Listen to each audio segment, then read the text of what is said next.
Panel súper importante porque sigue un poco los temas que vimos ayer. Ayer estuvo el doctor Marco Salt con temas de ciberdelincuencia, ciberseguridad. Panel Nuevo desafío en ciberdelito, moderado por mi querida Sandy, que además, ella no sé cómo hace, no sé si vieron la cantidad de tweets y fotos que saca ella, y tweets y fotos, y además hace un resumen por día que me lo pasa al final del día. La verdad, te admiro. Un aplauso para Sandy, por favor, porque realmente... Y quiero que sepan que lo hace todo de amor, de voluntaria, así que nada, te agradezco muchísimo. También es muy elegante hoy, muy bien. Y además es una experta en el tema. Ella trabaja en un proyecto que se llama Honduras Cibersegura, es de Honduras. Y tenemos acá, en presencia, tenemos a Adrián, que le deben estar poniendo un micrófono, supongo. Ah, ya está Adrián. Adrián Acosta, que también es amigo de la escuela de muchos años y ha tenido la gracia de venir. Bienvenido, Adrián. Adrián trabajó en Interpol y ahora estás en la Policía Federal, Adrián. Sí. Ahora nos contás todo. Y Roberto lo tenemos virtual, que en algún momento se conectará. Roberto fue alumno de la escuela en Panamá y desde ahí lo conocimos y él trabaja en Costa Rica. Ahora trabajó en el gobierno, ahora está trabajando en una empresa privada, creo. Y tenemos a Claudio Peguero, que está en República Dominicana también. ¿Dónde está el amigo de Dominicana? ¿Lo conoce? Es amigo. Oh, bien. Haga preguntas, bueno, al amigo. Y Sandy va a ser nuestra moderadora. Avísenos cuando estamos. Y Horacio, que estaba viniendo, Horacio Solín, está bajando de un avión y no sé qué, así que en algún momento se conectará. No lo presione. Qué pobre, que bastante que está acá, que nos manda su gente por tandas, nos manda su gente, toda la gente que trabaja con él. Y bueno, si les gusta Twitter, no sé, ¿estás en Twitter?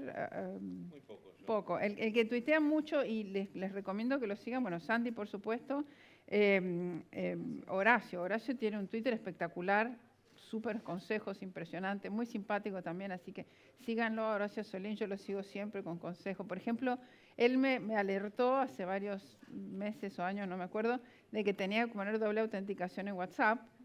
Y dije, ups, no lo había hecho. Pongan doble autenticación en todo. Se lo dice a alguien que fue atacada en varias cosas. Así que me atacaron Skype y LinkedIn. Me robaron todo, la foto, todo. Me mandaron, pidieron plata a todos mis...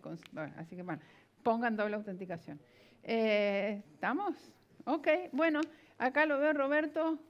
Hola Roberto, bienvenido. Y lo veo a Claudio. Horacio se sumará en algún momento. Estaba justo viajando.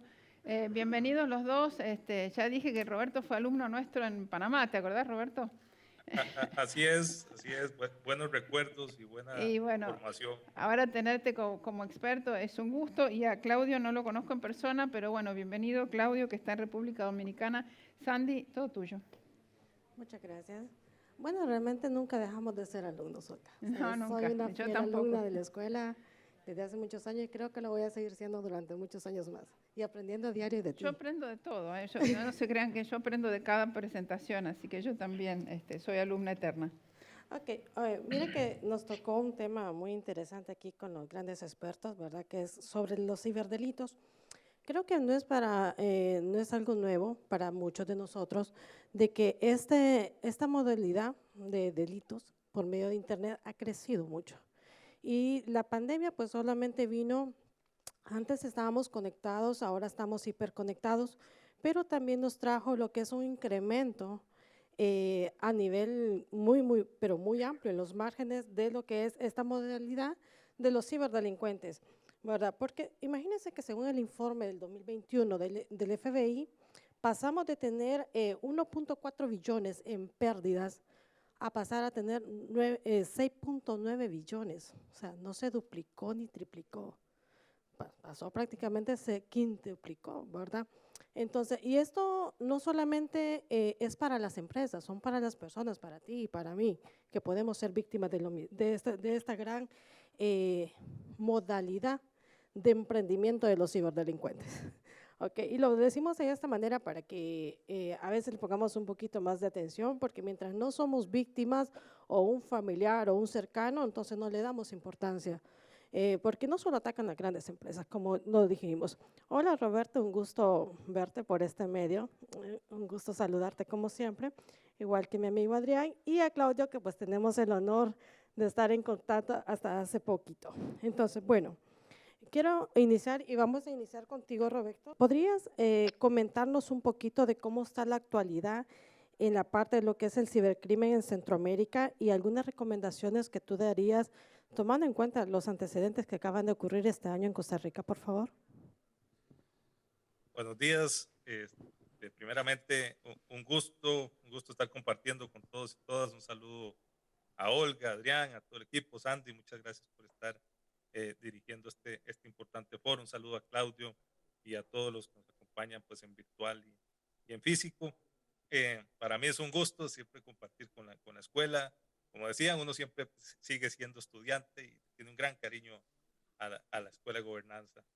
Eh, Sobre la pregunta, eh, ha existido todo un reto a nivel latinoamericano y a nivel mundial, obviamente, pero a nivel latinoamericano, sobre las situaciones de ciberseguridad que vienen ocurriendo. Y bueno, Costa Rica no ha escapado de esa realidad también, donde nos hemos enfrentado, y eso coincide toda la región, a incidentes de un calibre, si pudiéramos llamarlo así, un calibre mucho más alto de problemáticas que se han venido suscitando. Entre ellas, uno de los grandes problemas que se está enfrentando y es lo que los diferentes estudios nos vienen mostrando, el ransomware.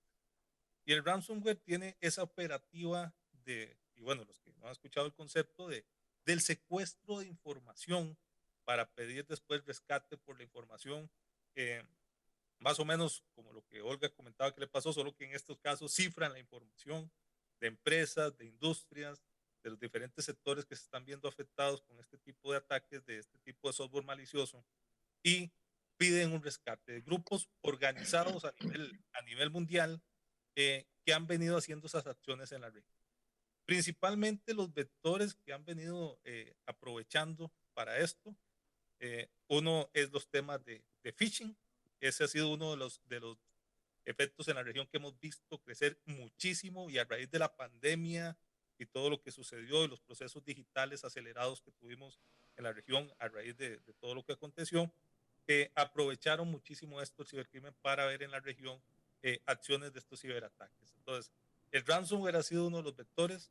El otro aspecto que los diferentes estudios muestran en la región es los ataques relacionados con la toma de credenciales y suplantación de credenciales de correos y cuentas empresariales y de personas claves en los diferentes sectores e industrias para suplantarlos y de esta forma lograr impersonarlos y tomar acciones junto,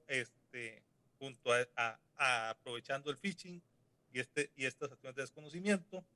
Eh, y otro de los aspectos donde hemos visto en la región afectarse es los diferentes sectores que han venido siendo atacados. Uno de ellos en la región principal es el tema de manufactura, todos los temas relacionados con pymes, lo que es el retail y venta en pequeña y mediana empresa, y el sector financiero. Son de los sectores donde a nivel latinoamericano, a nivel centroamericano, han venido ocurriendo varios de estos ataques.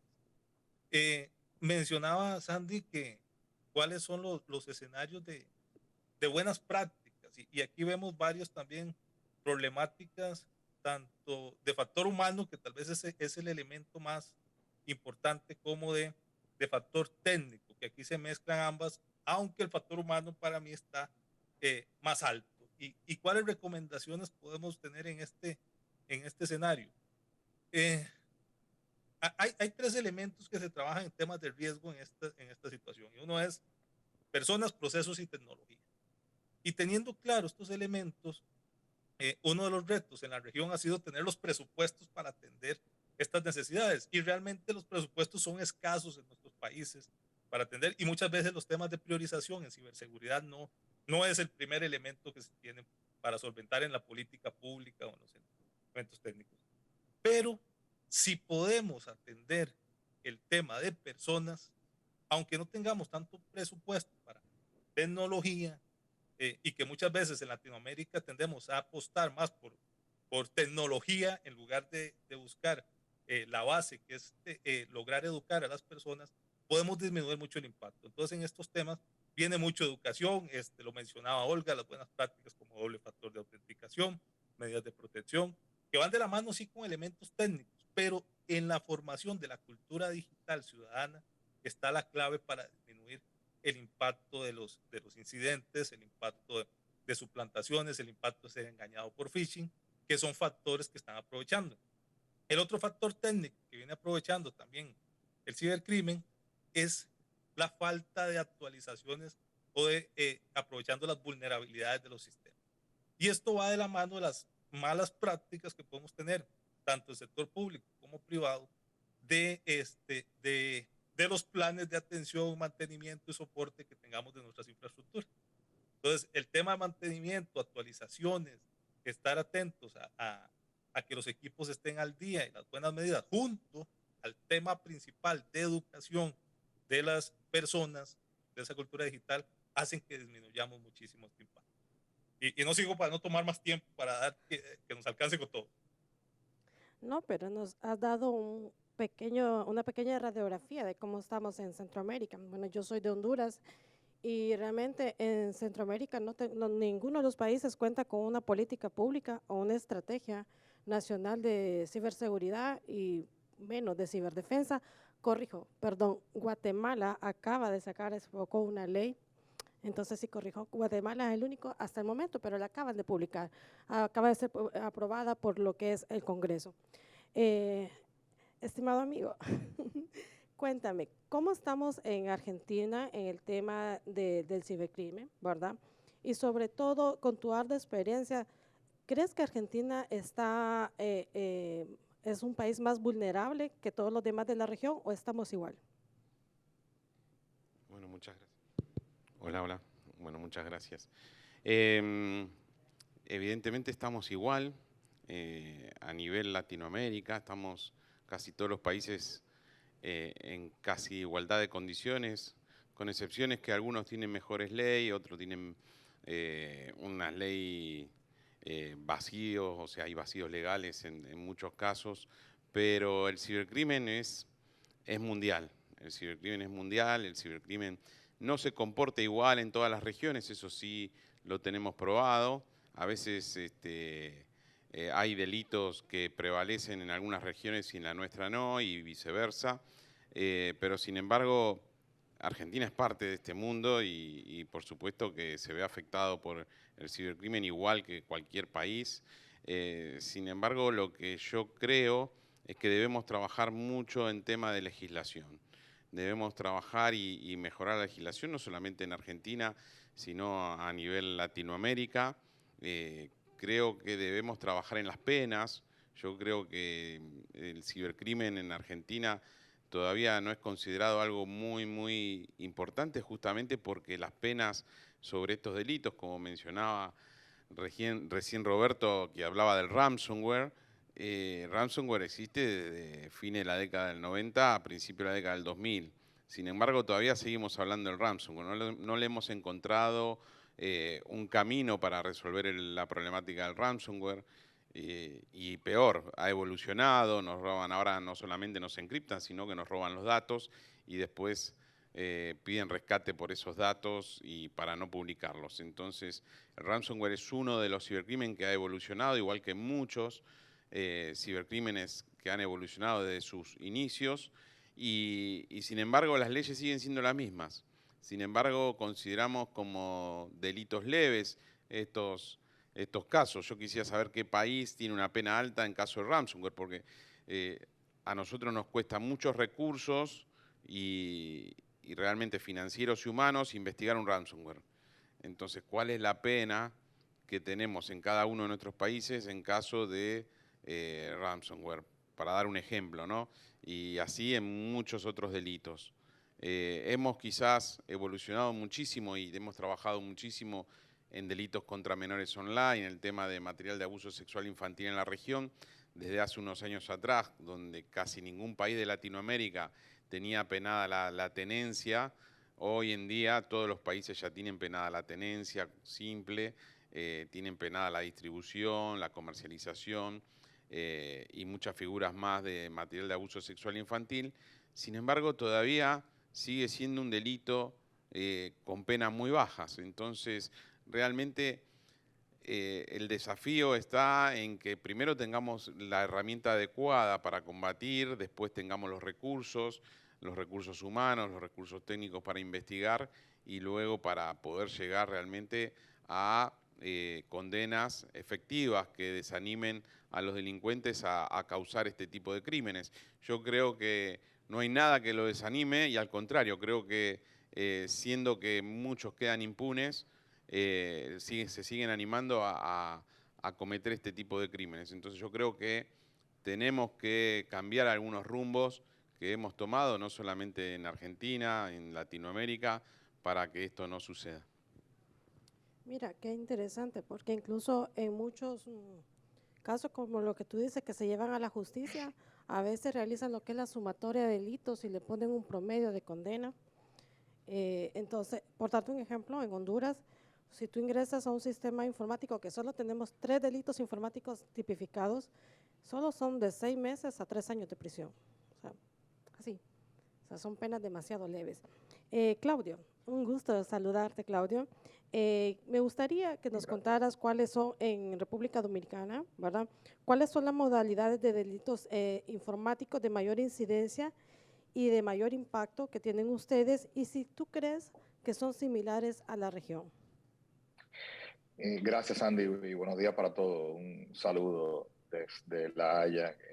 Estoy participando en una conferencia de Europol y gracias por la invitación. Mira, yo pienso que son muy similares.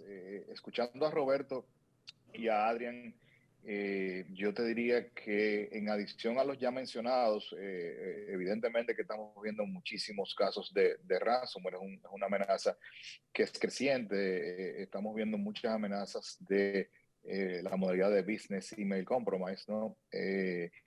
Pero en general, yo te diría que la podríamos englobar, todo el resto de lo que estamos viendo lo podríamos englobar en la modalidad de ingeniería social. Y bueno, y diario pues tenemos cualquier cantidad de estafas por cualquier vía.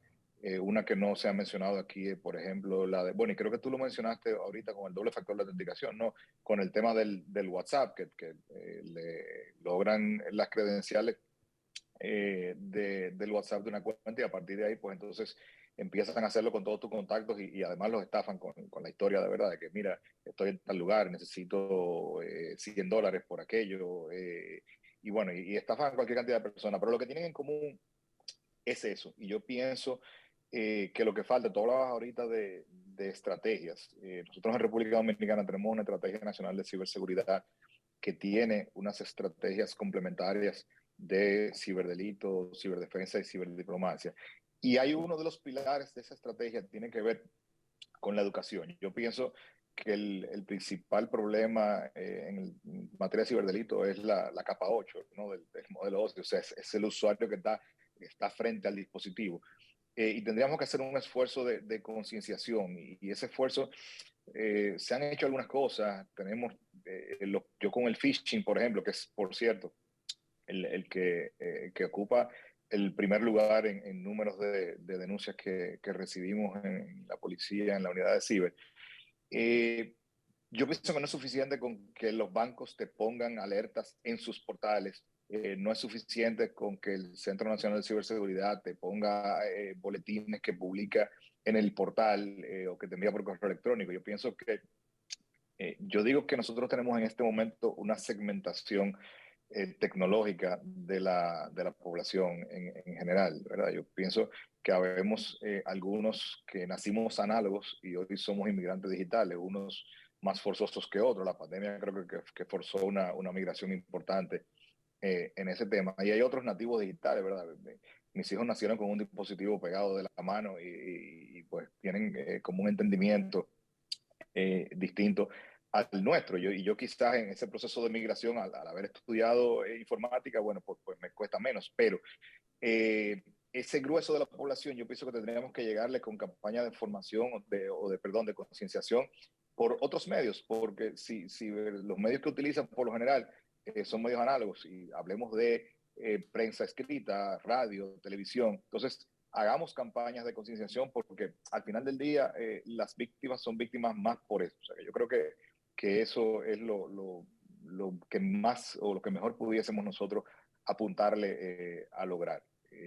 Y de nuevo pienso que es similar en toda la región. Las estadísticas que vemos pues nos indican que la modalidad es similar. Mira que los tres coinciden en algo, ¿no? Necesitamos mucha conciencia preventiva para el usuario final. Sin embargo, para el sector gobierno, que es el encargado de aplicar la justicia y seguir lo que son los delitos, necesitamos capacitación del recurso humano. Y para esto se requiere lo que es presupuesto de parte de los estados. Entonces, quiero hacerle una pregunta para todos. Esta es fácil, sí o no, ¿verdad? ¿Tienen conocimiento si en su país existe alguna partida presupuestaria, no es para el tema de ciberseguridad, ojo, sino para combate al cibercrimen? Si esta partida presupuestaria puede incluir al Ministerio Público, también al Poder Judicial, que puede ser para capacitar a su recurso humano, compra de hardware y de software requerido para poder recolectar la evidencia correspondiente. ¿Tienen conocimiento de esto? Iniciamos contigo, Adrián. Hola. Sí, este año, no, a fines del año pasado, el Ministerio de Seguridad creó un programa exclusivo para el tema de ciberseguridad y cibercrimen y realmente ha apartado una partida presupuestaria para esto y no solamente está apoyando a las fuerzas federales con ese presupuesto, sino también a las fuerzas provinciales. De alguna manera, seguramente no alcanza, seguramente es muy poco el presupuesto que se separó, pero por lo menos existe esa separación hoy de presupuesto en ese programa dedicado exclusivamente a eso. Estoy seguro que no alcanza, que nos falta mucho más, pero por lo menos existe sí una separación de presupuesto por parte del Ministerio de Seguridad para el tema de cibercrimen. Roberto. Bueno, el Poder Judicial de Costa Rica, como todo, pues tiene los temas presupuestarios para las diferentes áreas. Hay una área de sección de delitos informáticos que atiende todo este sector. El tema de Costa Rica, y creo que coincidimos también en la región, los temas de crisis fiscales hacen que los recortes se estén dando en todos los sectores. Eso hace que el tema de presupuestos para atender los temas de justicia y persecución judicial pues sean bastante complejos y se recorten. Sí existen, pero como menciona Adrián, muchas veces estos temas no alcanzan porque realmente los temas de investigación en delitos informáticos y las herramientas son caras, realmente son caras la capacitación, ventas y los equipos. Y hay un elemento más que quisiera aportar en esta consulta que realiza, la pregunta que realiza Sandy, que es el tema que ahora no solo los temas tecnológicos están en delitos informáticos, todos los otros delitos que eran por decirlo así, tradicionales, presentan algún uso tecnológico que ocupan de los departamentos de investigación en tecnologías que ocupan investigar. Entonces, hasta en homicidios y demás, vas a encontrar teléfonos, dispositivos, etcétera, que es necesario investigar, dispositivos de Internet de las cosas. Entonces, ya ahora no es solo pensar en presupuesto para que esa área de investigación, que originalmente se pensó solo para delitos informáticos, también tiene el recargo, si se lo puede decir así, de recargo los otros delitos porque tienen que revisar equipos tecnológicos. Entonces, más bien, se ocupa más presupuesto por toda esa transversalidad de la tecnología en los otros delitos. Contigo, Claudia. No, la respuesta corta es no. Nosotros no tenemos un presupuesto destinado a la unidad de ciber, ni en policía, ni en Ministerio Público, no, ni en Fiscalía. De hecho, en este momento está en el Congreso Nacional una propuesta de modificación de nuestra ley de ciberdelitos que intenta ahora que todas las multas que se produzcan producto de la aplicación de esa ley, más todos los comisos que se hagan, vayan a través de algún mecanismo que se determinen a fortalecer directamente las unidades de ciber. Porque nosotros, pues, tú hablabas, por ejemplo, de las capacitaciones y tienes toda la razón, eso es un elemento que es vital y es costoso. Y lo que nosotros hemos hecho es aprovechar, los apoyos que logramos a través de algunos proyectos de creación de capacidades. Por ejemplo, República Dominicana, Argentina y Costa Rica son los 3 signatarios del Convenio de Budapest y por serlo estamos incluidos en un programa de capacitación que se llama Acción Global contra Ciberdelito, GLACY Plus, y hemos recibido pues, una cantidad importante de capacitaciones para jueces, fiscales y policías. Igualmente con otros proyectos como el Pacto EU Cybernet, hay proyectos bilaterales con Canadá, por ejemplo. Y bueno, digamos que subsistimos en base a esa creación de capacidades que viene por vía de esos proyectos internacionales. Excelente.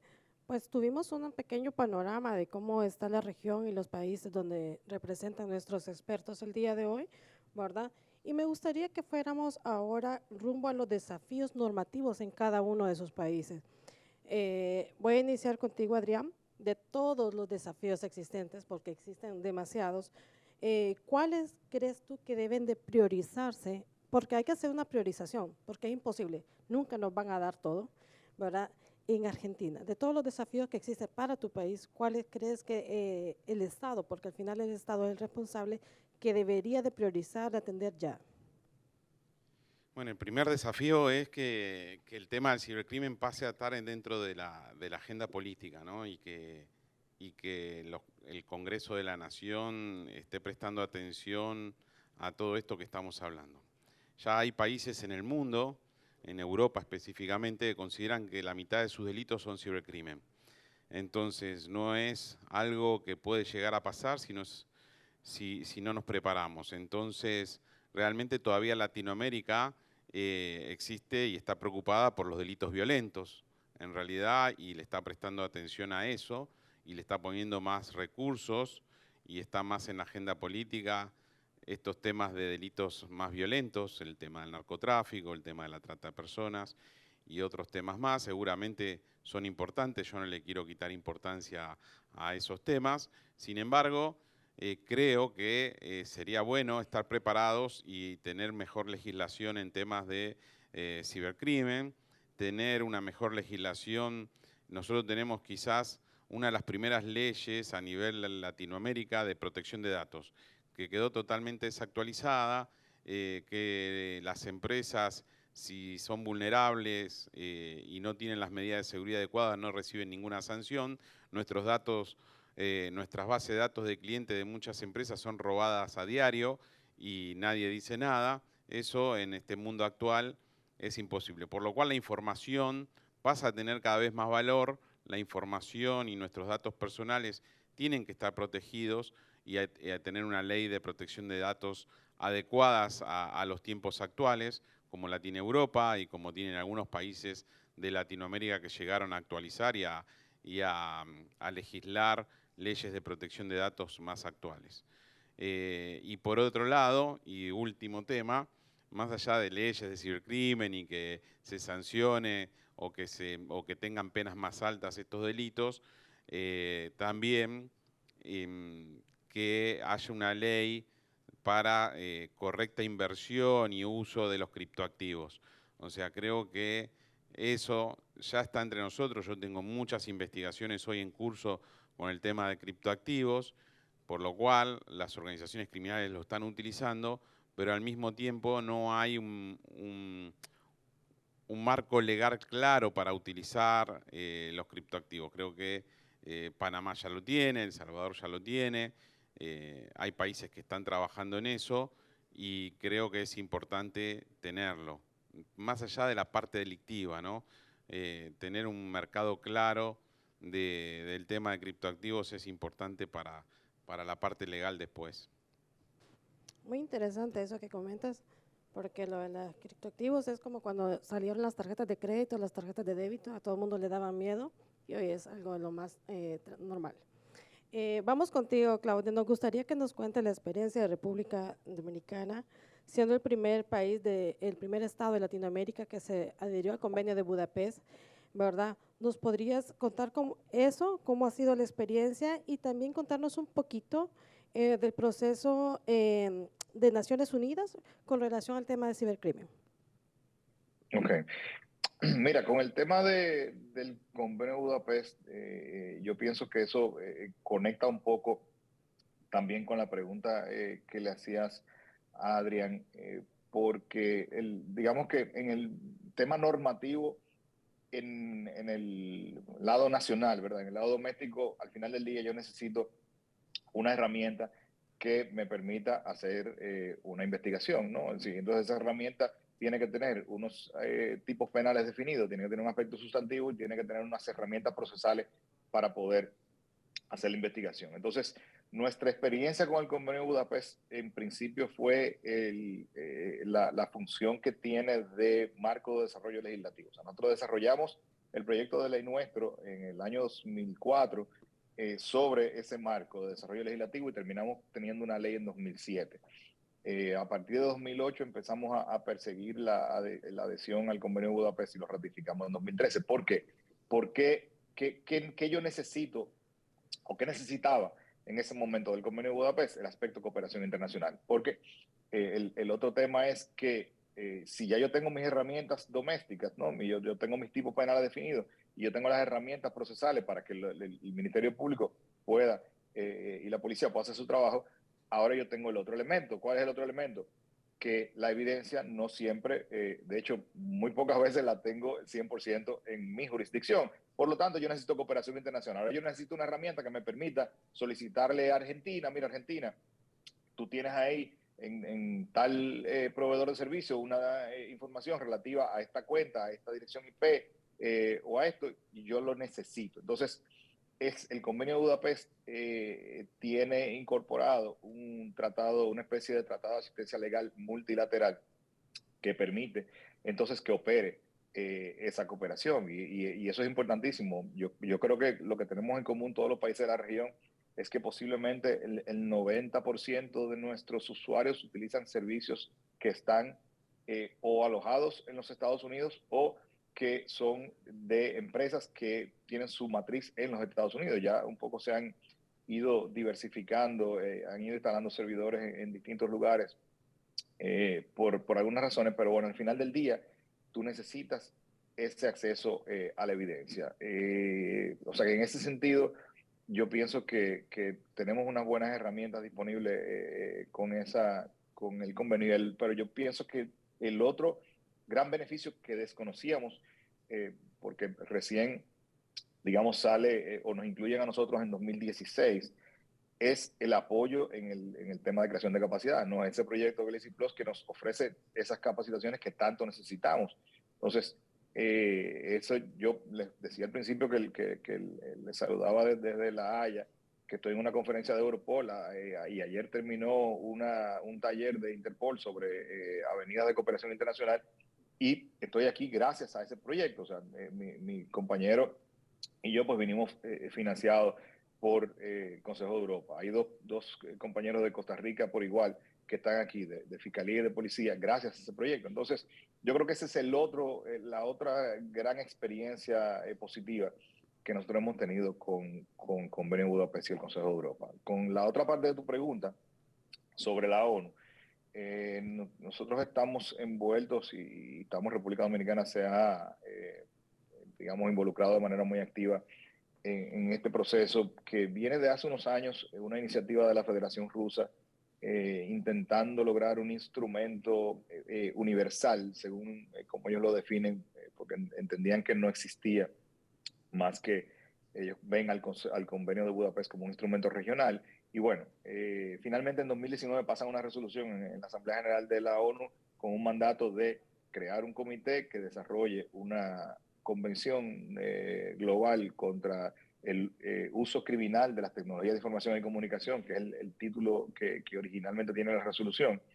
Y bueno, con un mandato de terminarlo a 2024, con lo cual tenemos un proceso que a 2 años, ya vamos ahora en enero a la cuarta sesión del comité, en el cual ya vamos a comenzar un poco a trabajar ese primer borrador de cuáles son esos elementos que va a tener esa convención, que de momento va a ser un poco similar en términos de alcance o de contenido y estructura a lo que es el Convenio de Budapest, ¿no? Tendremos que definir unos tipos penales, tendremos que definir unas herramientas procesales y tenemos que definir unos elementos de cooperación internacional, porque al final del día para lo que esto sirve es para cooperación, ¿no? Para poder cooperar con otros estados que no sean parte del Convenio de Budapest y que podamos entonces operar esa cooperación internacional.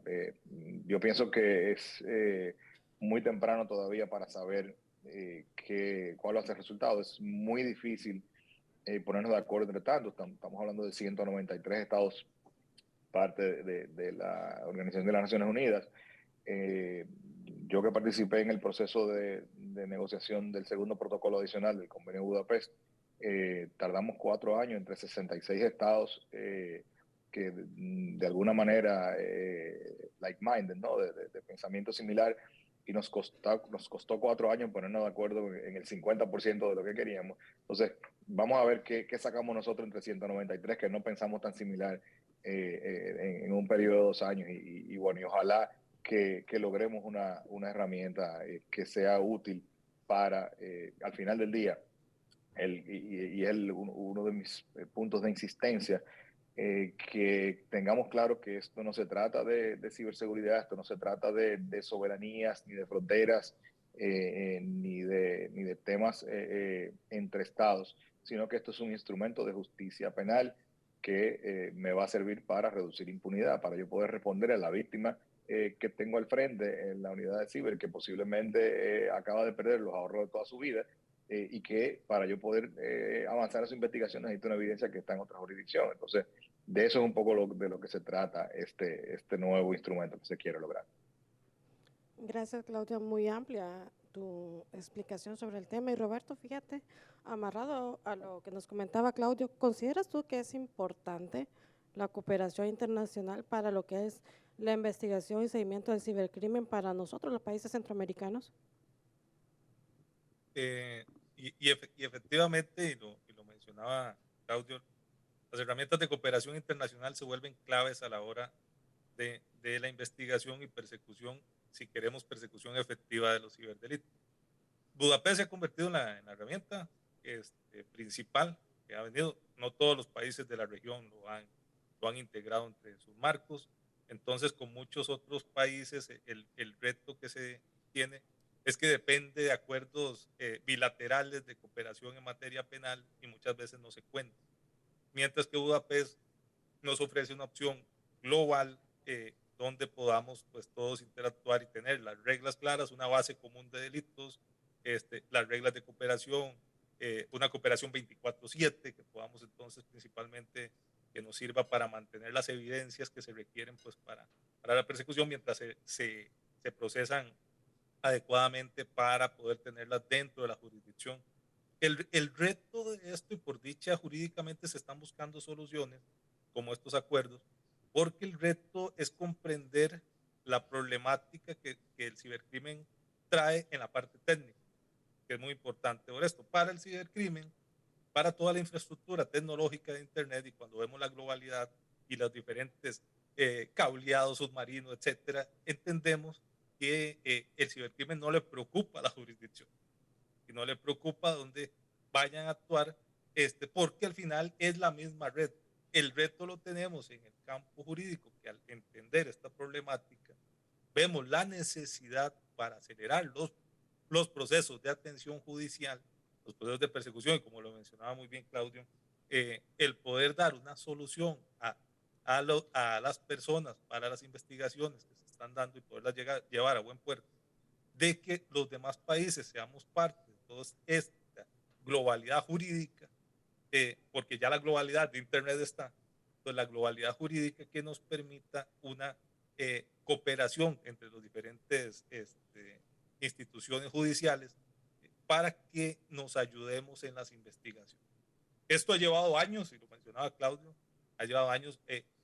Lo jurídico siempre va atrás de las acciones sociales, siempre, históricamente, nunca ha podido ir más allá de lo que se va presentando, entonces vamos regulando y buscando solucionar, pero en lo tecnológico el reto es que va más rápido y las situaciones y avances son mucho mayores y esa velocidad. Entonces, en la parte jurídica estamos requiriendo que esa cooperación, que es fundamental para esta persecución y para además, como lo mencionaba Claudio también, los temas de formación y capacidad que nos permita mejorar nuestra gestión, porque hay que tener conocimiento actualizado en los equipos de investigación, se siga dando y se siga cooperando, porque si no, las investigaciones desde nuestras jurisdicciones van a quedarse en ese pequeño espacio y muchas veces, o en su gran mayoría, no podrían avanzar.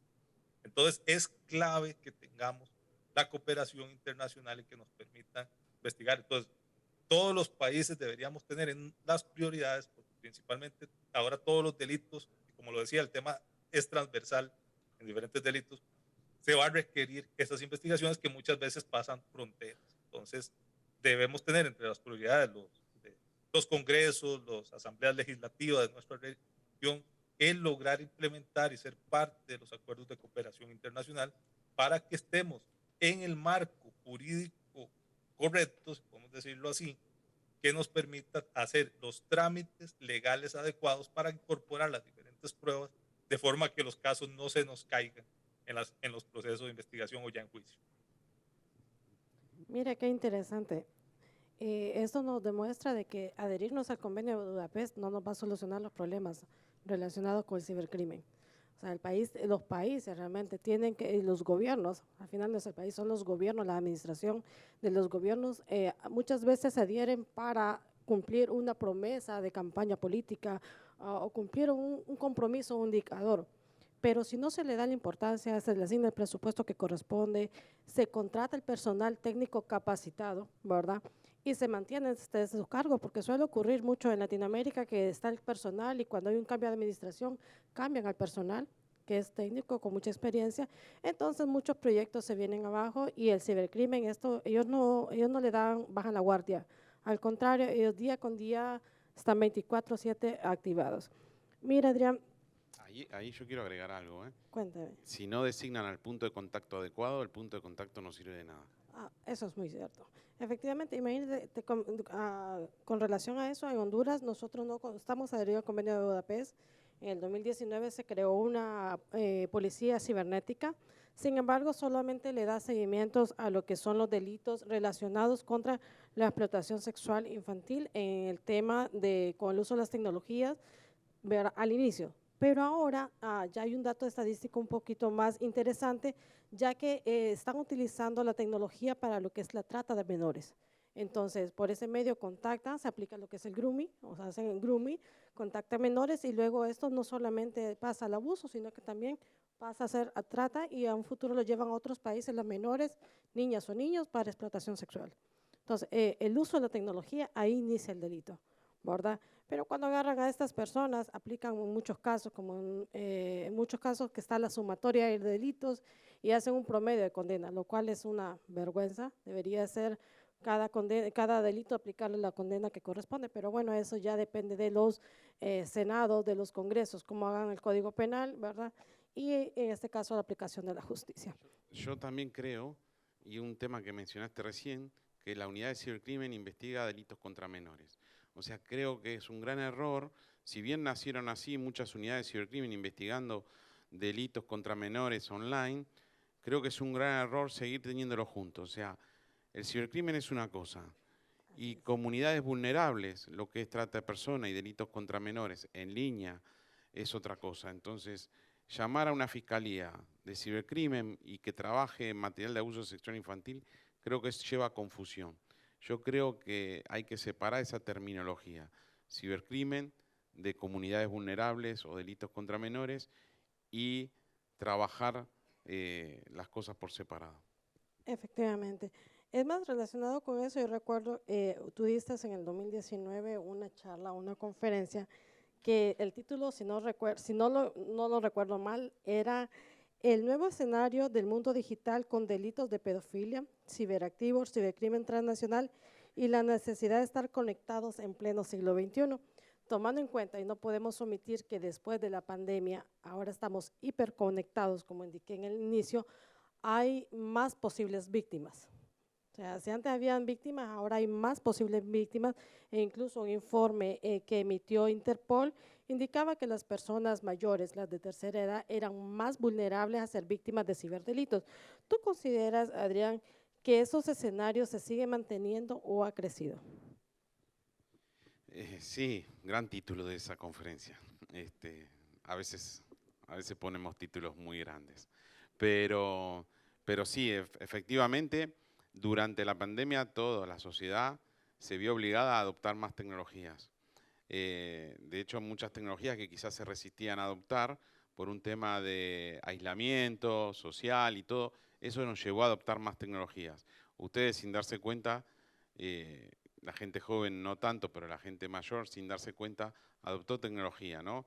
El home banking ya lo teníamos adoptado, pero lo empezamos a usar más, empezaron a brindar más servicios a través del banco, empezaron a brindar más servicios de delivery, empezamos a engordar, otros adelgazaron.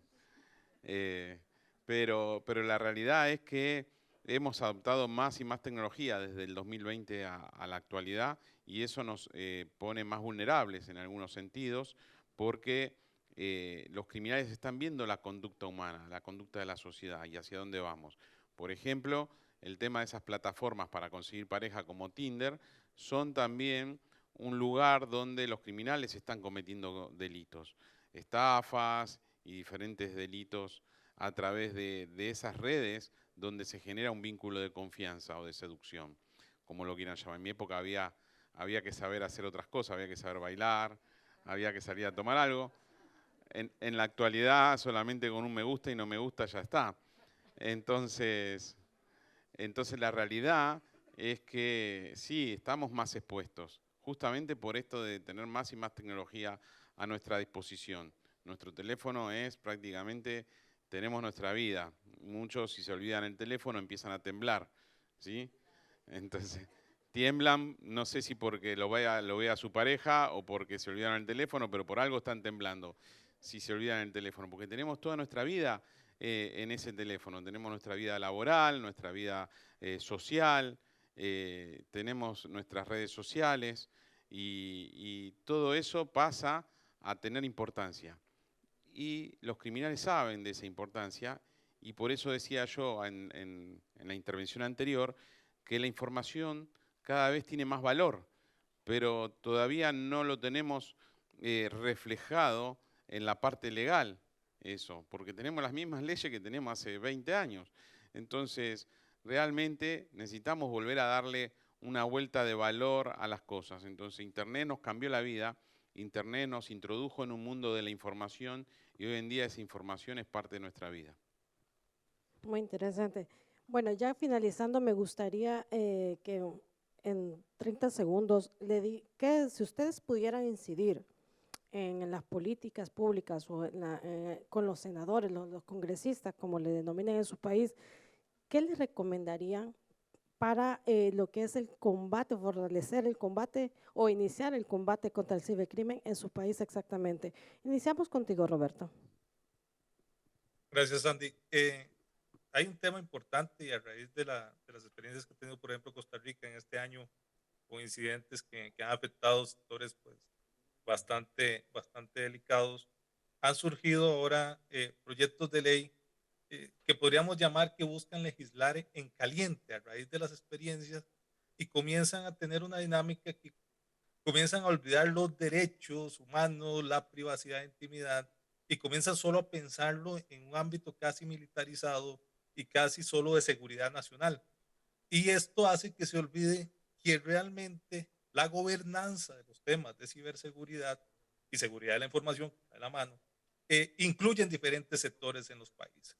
Entonces, una de las recomendaciones a los congresistas, a los miembros de las asambleas legislativas de los países, es que determinemos bien las potestades que ya de por sí algunas instancias tienen y se fortalezcan las de otras, como los temas preventivos de los CECIR nacional, que trabajan en los temas preventivos a nivel nacional, los temas judiciales, donde deben estar con los temas de atención y fortalecimiento de los departamentos de investigación, los temas de cooperación internacional, que nos permitan fortalecer las alianzas estratégicas, los acuerdos internacionales, para que jurídicamente podamos establecer correctamente los procesos legislativos y los temas de formación y educación en la parte educativa, valga la redundancia, que nos permita formar a pequeño, largo, mediano y largo plazo la formación en cultura digital, pero que no legislemos en caliente, no busquemos crear instancias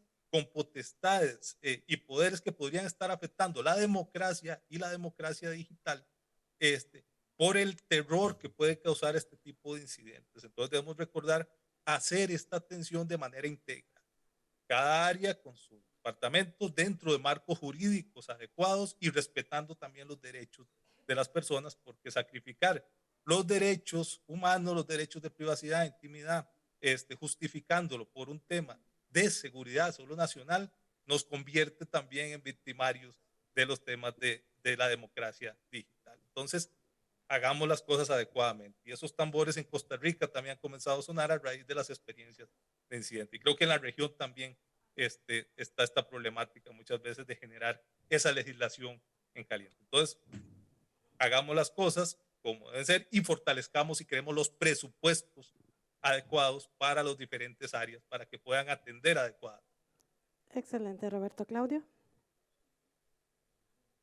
Estás en mute, Claudio. Sí, ahora me di cuenta. Mira, yo de acuerdo completamente con lo que decía Roberto. Yo creo que quizás habría que analizarlo, ¿verdad? En cada estado. Habrán estados que necesitarán legislar algunos temas, otros que no. Yo creo que teniendo esas herramientas adecuadas, hay un componente importante de políticas más que de legislación para esos temas que, como decía Roberto, bueno, tenemos que colocar recursos, ¿no? Yo siempre he dicho que la voluntad política se expresa en términos monetarios, ¿no? A dónde los gobiernos ponen el dinero, esa es realmente su voluntad política y no el discurso de lo que te dicen. Entonces yo creo que es un poco ponerle dinero a este tema en esas campañas de concienciación, en educación. Hay un elemento importante que se deriva de lo que hablamos ahorita, ¿no? Desde el principio habíamos hablado de la capacitación, de que se necesita una capacitación, pero hay un tema de sostenibilidad que tenemos que tener en cuenta. Tenemos que tener sostenibilidad en las unidades de ciber, en términos de equipamiento, que es una de nuestras grandes debilidades, en términos de licenciamiento, en términos de capacitación, pero también en términos de personal. Nosotros en República Dominicana, y creo que probablemente sea el común denominador en la región, tenemos dos desafíos importantes. Uno es el despliegue. Nosotros tenemos una unidad de ciber en Santo Domingo. Y tenemos dos unidades pequeñas en otras dos ciudades, en Santiago y en Punta Cana. Y luego tenemos otras 29 provincias del país que no tienen una unidad especializada de ciber, pero que tienen igualmente víctimas de delitos que van a presentar una denuncia. Entonces yo necesito desplegar personal a esas unidades y equipamiento a esas unidades. Pero por el otro lado, yo tengo el tema de la retención de ese personal, porque nosotros aprovechamos estos proyectos, formamos al personal y me lo roba el banco, me lo roba la telefónica, porque yo no puedo competir salarialmente contra el sector privado. Entonces hay un elemento importante que tendrá que ver también con un tema de política de gobierno, ¿no? Que los salarios sean adecuados a lo que es la profesión, no a lo que es el sector en términos de policía o ministerio público, ¿no? Sino que sean competitivos en el sector de ciberseguridad. O sea, creo que ese es un elemento importante también que debemos de tomar en cuenta en todo este tinglado normativo. Muchas gracias, Claudio. Adrián, cerrando contigo. Y lo que puedo decir es que estoy de acuerdo con todo. Estoy totalmente de acuerdo con todo lo que dijeron Claudio y Roberto. Okay. Por supuesto que nada, estoy de acuerdo con el tema de capacitación, con el tema de legislación, con el tema de recursos humanos que también nos hace falta, con el tema de recursos técnicos que también nos hace falta. Y en el único punto que podría yo decir que también me hace falta es tener de alguna manera herramientas legales para investigar. O sea, por ejemplo, si me mandan a investigar en la dark web, no tengo hoy una herramienta legal que me avale como agente encubierto online. Entonces, creo que necesitamos también herramientas como esas que me permitan investigar en los tiempos actuales, con los desafíos actuales y con todo esto que los criminales se aprovechan. Muy interesante, gracias a mis colegas de panel por haber estado aquí con ustedes, ¿verdad? De igual manera, les recomendamos entrar a la página del Interpol, ahí van a encontrar más información sobre los dos servicios que nos comentaban nuestros expertos, sobre las herramientas que se crearon para el intercambio de conocimientos sobre el tema de ciberdelincuencia, tanto del Interpol con los gobiernos, ¿verdad? Porque Interpol trabaja directamente con los gobiernos y algo que tenemos que tomar en cuenta, y eso lo digo de manera personal, ciberseguridad no es ciberdefensa, ciberdefensa no es cibercrimen, ¿verdad? Son cosas completamente diferentes y para que nos entiendan o comprendan los tomadores de decisiones, nosotros también tenemos que empezar a manejar la diferenciación entre estos tres términos. Muchas gracias, Olga. Fue un honor para mí haber moderado este panel. El honor es nuestro tenerlos a todos ustedes acá. Estaba Horacio en el programa, sé que estaba viajando y tuvo alguna demora, así que cumplo en disculparlo porque él siempre está con nosotros, siempre colabora con nosotros, así que bueno, ya tendremos la oportunidad de estar con él. Hay un montón de preguntas. Hay preguntas... ¡Wow! ¡Wow! También tengo preguntas virtuales. Vamos a hacer como 3 preguntas y después 3 más y... tenemos micrófono y después hay café, pero... Hola. Ok, perdón, estoy perdida. Ahí está. Hola, cortito acá. todo, ¿sí? Breve, Marta Maule, breve. de la Universidad Nacional de Avellaneda, Argentina. Ayer, retomando un poquito con una de las charlas que tuvimos ayer también sobre cibercrimen, me gusta esto de que también distingue mucho a Adrián de la información como bien jurídico protegido, ¿no? Empezar a verla de esa manera autónoma como para empezar a generar quizás alguna teoría dogmática penal un poquito más moderna, que sea transversal a la conducta de las personas y no solamente como un nicho que tiene que ver con la informática específicamente. También destacar esto que dijo Claudio respecto a los reglamentos de cooperación internacional. Me gustó esto que dijo de instrumento de justicia penal. Me parece que va de la mano con pensarlo más desde un campo más sistémico, ¿no? Y que va de la mano con lo que dijo también Roberto, de no sacar legislaciones que sean para apagar incendios. Entonces, empezar a abordar de manera sistémica, acá desde la academia tenemos mucha responsabilidad, ¿no?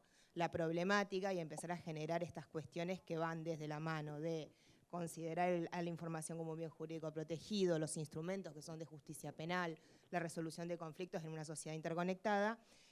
Yendo a eso un poquito más adelante, preguntarles a ustedes, preguntarles a ustedes cómo ven el tema del abordaje de lo que es la cadena de custodia de la evidencia digital, ¿no? Pues me parece que ahí hay un núcleo de problema concreto en la implementación de todas estas cuestiones. Tomamos 2 o 3 preguntas y después hay como 20 preguntas. Tengo preguntas virtuales. Después los virtuales se me enojan si no hago las preguntas. Hola, buen día. ¿Se escucha? Pregunta y no comentario. Agradezco los comentarios de todo, pero no hay tiempo. No es mala voluntad. Pero... Esta pregunta va para Adrián. Tú al principio mencionabas sobre el aumento de las penas. Digamos que desde política criminal, yo soy de Colombia, se ha tratado de usar como este mecanismo de aumentar las penas para el narcotráfico, la corrupción, los robos, pero realmente no ha tenido como efecto práctico, no se han reducido los índices de delincuencia en Colombia.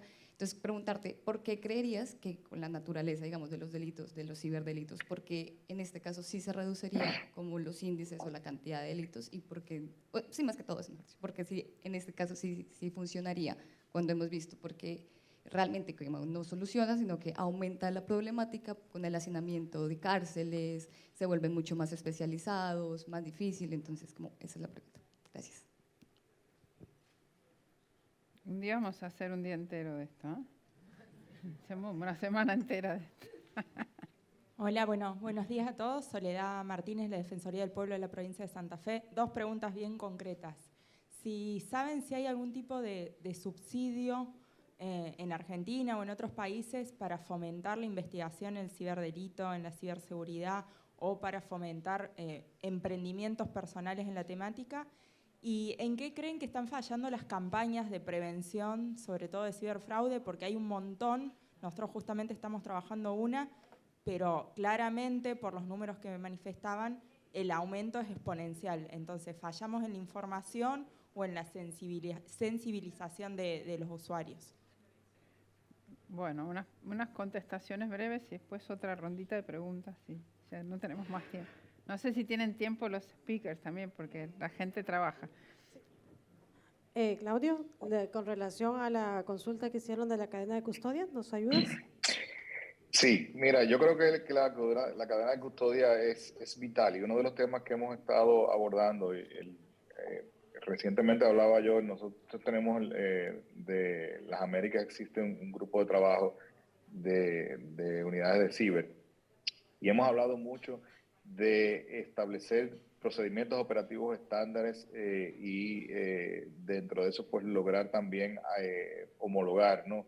Esos temas. Nosotros, por ejemplo, tenemos una cadena de custodia en República Dominicana muy bien definida para el tema de la evidencia digital, pero tendría que ser homologada porque en algún momento esa evidencia que yo levanté en República Dominicana me la podría estar requiriendo Argentina para un caso, entonces tiene que ser admisible en el tribunal de Argentina o de Costa Rica. O sea, que ese es un elemento que sí es importante a que lo tomemos en cuenta. Y otro detalle, que a propósito de algo que decía Adrián ahorita, y me quedé con la idea de que hay dos grandes grupos de ciberdelitos, ¿no? Está el delito que es ciberdependiente y el delito que es ciberhabilitado, ¿no? Yo creo que ya cada día más, como va creciendo todo el tema del entorno digital alrededor de todos nosotros, pues cada vez nos encontramos con que más delitos tradicionales tienen algún elemento de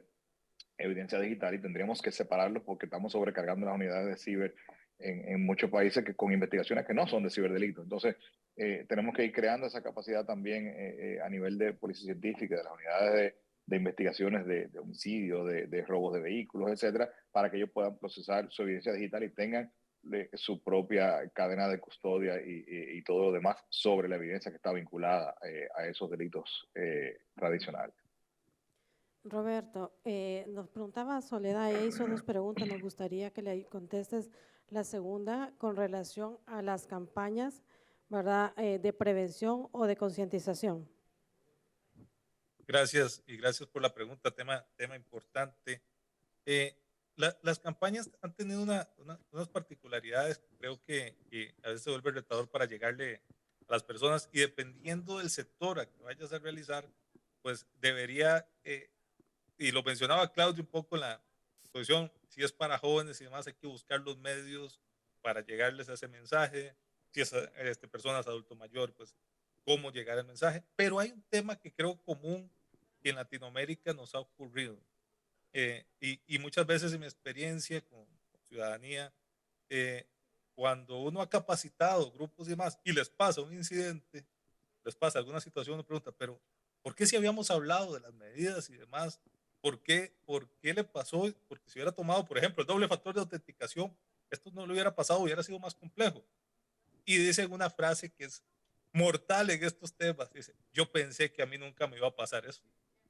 Entonces, esa ingenuidad digital, si podríamos llamarlo así, nos pesa mucho en la ciudadanía. Entonces, debemos enfocar en las campañas no solo la educación de que esto puede pasar, sino también acompañarlo posiblemente de ejercicios prácticos, de que vean que esto sí puede ocurrir, de casos donde se relacione en el país, donde se está haciendo la campaña, de que esto sí ha pasado en el país. Por ejemplo, cuando uno está con los estudiantes hablando de delitos informáticos que ocurren en Costa Rica, yo prefiero traerles también, no solo hablar del delito, sino traerles los casos y que vean que esto sí pasa en Costa Rica y personas como ellos les está ocurriendo. Y si se pueden hacer ejercicios prácticos para que entiendan cómo ocurre el delito y cómo se ve la afectación y cómo los pueden engañar, por ejemplo en phishing, ejercicios de ese tipo, obviamente en ambientes controlados, es importante para transmitir el mensaje. Pero que vean que esas cosas sí pasan. Sí suceden porque muchas veces relacionan que eso pasará en países más desarrollados, a nosotros quién nos va a atacar, quién nos va a hacer estas cosas, yo no soy nadie para que me pase eso, pero sí sucede. Entonces, esas campañas para mí deben ir en esa forma práctica y de casos que puedan ver que sí ocurren. A lo que dice Roberto, algo que me ha pasado a mí, a veces uno quiere, dice, bueno, tomo conciencia, y quien te llama la atención no te da la solución cómo abordarlo. Claro. Eso me pasó con el tuit de Horacio, que dice, pone doble autenticación en WhatsApp, hace esto, y lo hice inmediatamente. ¿Se entiende la diferencia? Porque, bueno, también dar la idea, pero dar también un poco la solución. La gente no necesariamente está informada y preparada para resolver el problema. Perdón que interrumpí. El paso a paso es fundamental. Claro, es fundamental. Si no, es como un mensaje que no se termina. Voy a dos preguntas virtuales. Tengo un montón de preguntas virtuales. Sí, perdón, te interrumpí. Sí. Primero, Colombia es mi segundo país, quiero decirlo, ¿sí? Así que voy mucho a Colombia, conozco muchísimas ciudades en Colombia, tengo muchísimos amigos en Colombia, conozco el C4 en Colombia, conozco la Fiscalía, o sea, conozco muchísimo Colombia, es mi segundo país de verdad. Y sí, yo dije eso porque, primero, no queriendo comparar el cibercrimen con el terrorismo, o sea, no quiero que las condenas sean las mismas, que una denegación de servicio tenga la misma condena que un atentado terrorista o que el narcotráfico. No quise decir eso. No tan altas penas, pero tampoco tan bajas, porque el cibercrimen hoy recauda tanto dinero o las organizaciones criminales detrás del cibercrimen hacen tanto o más dinero que el narcotráfico. Y sin embargo las penas que hoy tenemos son mínimas, son excarcelables. Entonces ni siquiera son carcelables. Yo pido algo lógico dentro de la lógica de lo que son las penas dependiendo cada delito. No estoy pidiendo condenas extraordinarias sobre un ransomware o sobre una denegación de servicio o sobre un phishing, pero que no sean excarcelables. Todavía los consideramos delitos menores, delitos locales, lo trabaja la justicia local en Argentina, cuando estamos hablando acá que tiene un alto componente transnacional y sin embargo no le estamos dando la posición y la ubicación que se merece el cibercrimen para poder combatirlo. Entonces, vamos a encontrarnos con más cibercrimen y más y más y más si no le damos una ubicación en el contexto legal que se merece en la actualidad. Quizás cuando yo empecé a trabajar cibercrimen, allá por principio de la década del 2000, era un área que no tenía valor. Yo empecé a trabajar cibercrimen dentro de Interpol, dentro de la Secretaría General de Interpol, éramos 2 personas trabajando, un japonés y yo. Y siempre digo lo mismo, era un área que no tenía recursos, que no tenía viajes, que a nadie le interesaba, que todo el mundo pasaba por al lado mío y no me daba ni la hora. Y cuando yo me fui de Interpol hace un año atrás, era un área prioritaria. Teníamos una dirección exclusivamente de cibercrimen y venía el de trata de personas a verme porque quería trabajar conmigo y trabajar el tema de trata online, venía el de delitos contra menores, venía el de lavado de dinero porque quería trabajar conmigo, venía el de terrorismo, hicimos actividades de ciberterrorismo, venía el de narcotráfico, hicimos actividades de dragnet, o sea, de droga por internet, o sea, cambió muchísimo desde esa época donde yo comencé a trabajar las prioridades del cibercrimen actual. Sin embargo, las leyes siguen siendo las mismas, por lo menos en Argentina. No estoy hablando de Latinoamérica, pero en muchos países de Latinoamérica sigue siendo lo mismo.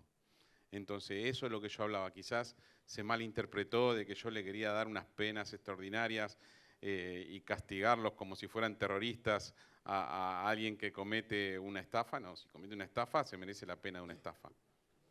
30 segundos para agregarte algo con cuestión opinión personal. Cuando hablamos de cibercrimen, lo dejamos de ver como un clic, como un hardware dañado, como un software encriptado, cuando le damos la cara de la víctima.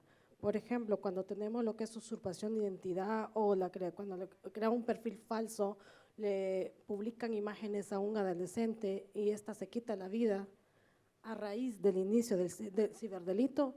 Entonces le damos la importancia de que estos temas necesitan ser legislados y tener una pena aceptable, no 6 meses o hacer servicio social. Claro. Otra aclaración, y aclarando un poco más lo que dijo Roberto acerca de las campañas y lo que preguntaban allá. Nosotros hemos hecho campañas, yo dentro de Interpol hice campañas y este año participando como consultor del programa del Pacto de la Unión Europea, también hicimos una campaña de concientización y prevención en el tema de estafas con criptomonedas. Bueno, les puedo asegurar que ni mi familia se enteró. Entonces, realmente no somos muy efectivos en llegar en forma masiva a la sociedad. Creo que necesitamos unirnos. el sector público, el sector privado, los bancos empiezan a concientizar a sus clientes y el sector privado empieza a concientizar a sus clientes. Necesitamos unirnos el sector público, el privado y por supuesto mucho más el sector académico, las escuelas que necesitan empezar también a trabajar en temas de concientización desde la escuela primaria. Los chicos empiezan a usar tablets y teléfonos sin saber hablar. Entonces, ¿por qué nosotros no empezamos a concientizar desde antes? Creo que se nos quedaba una pregunta de Soledad, Sí, no sé, y ahí- cualquiera nos ayuda. Ella preguntaba si existe algún fideicomiso, algún fondo para hacer investigaciones en el tema de ciberseguridad y combate al cibercrimen, ¿entendí? ¿Alguno? Bueno, ella es de Argentina, así que te toca, Adrián. No, que yo sepa no. No existe. Sí, la OEA ha separado en alguna oportunidad proyectos de innovación, de presupuesto que se obtiene también desde Canadá y algunas otras organizaciones, pero a nivel nacional no conozco ninguno, ¿no? Hay un panel sobre financiación de proyectos. Podemos preguntar si hay proyectos, financiación específica para temas de ciberdelito. Voy a ver si leo alguna de los virtuales, si no se enojan conmigo. Preguntan de México si hace falta que los legisladores estén capacitados, si realmente tienen la suficiente capacitación y si hay algún requisito en algún país para ser legislador sobre estos temas. Es un tema muy interesante. María Joel desde México. En México nuestros legisladores no están obligados a tener algún grado de estudio específico.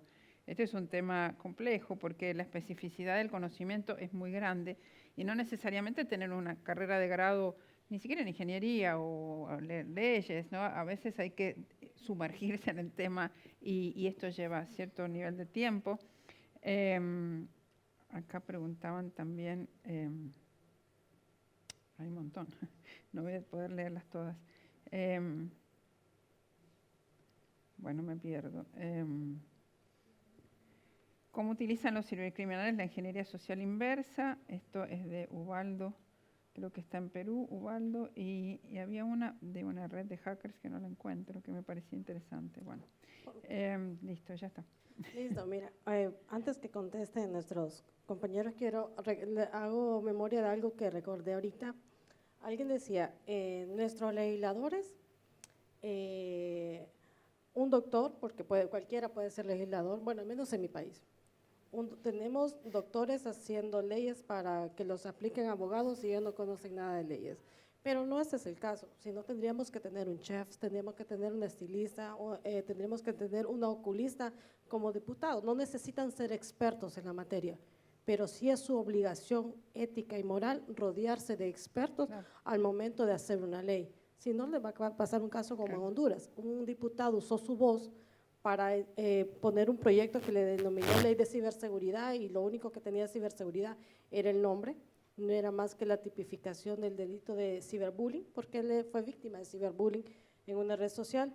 Lo único positivo de ello, y es que hay que ver lo positivo de todo, es que todo el mundo empezó a hablar de ciberseguridad en mi país.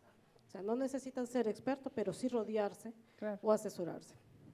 No sé si tienen algo que comentar ustedes. Yo que México es mi segundo país, no mentira. Es Colombia. ¿El tercero? Mi tercer país. Ese es aunque a Claudio le digo que República Dominicana es mi segundo país también. ¿Y Honduras? Adrián tiene Honduras un país también. segundo para todos. Así que bueno. Voy a tener que hacer la lista, a ver cuál es mi segundo, mi tercero, porque si no. No, seguramente los legisladores en todo el mundo no son expertos en cibercrimen o en ciberseguridad. No hay uno, quizá alguno se interese más en la temática, pero sí tienen un ejército de asesores y alguno de ellos seguramente sabrá más del tema que el otro. Y sí, lo que yo noto es que desde hace unos años a la actualidad, los fiscales y los jueces saben más del tema que lo que sabían antes. Antes le decías una dirección IP y te miraban como diciendo, ¿y de qué estás hablando? Hoy le decís una dirección IP o cadena de custodia y saben perfectamente de lo que le estás hablando. Entonces, antes era mucho más difícil hablar, explicarles y tratar de que entiendan la temática. Hoy jueces y fiscales ya saben mucho más. Por supuesto que los policías también. Y quizás falta trabajar muchísimo en el tema legislativo y quizás Claudio, que trabaja mucho más en esos temas, sabe más que yo de cómo trabajar con esta temática, ¿no? Claudio.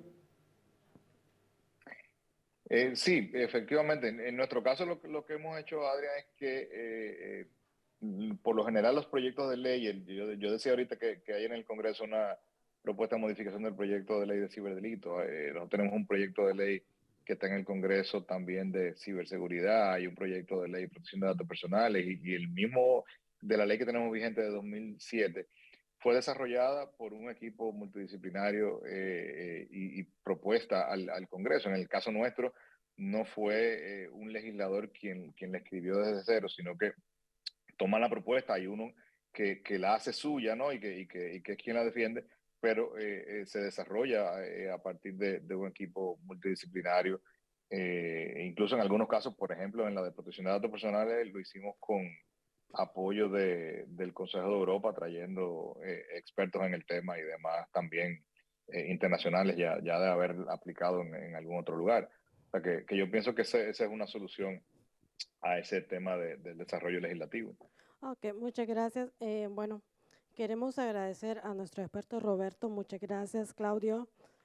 Adrián, un honor haber estado compartido con ustedes este panel. Olga, gracias por la invitación. Un aplauso. Feliz día. Muchas gracias. Buen día. Prometo asignar más tiempo en el próximo programa.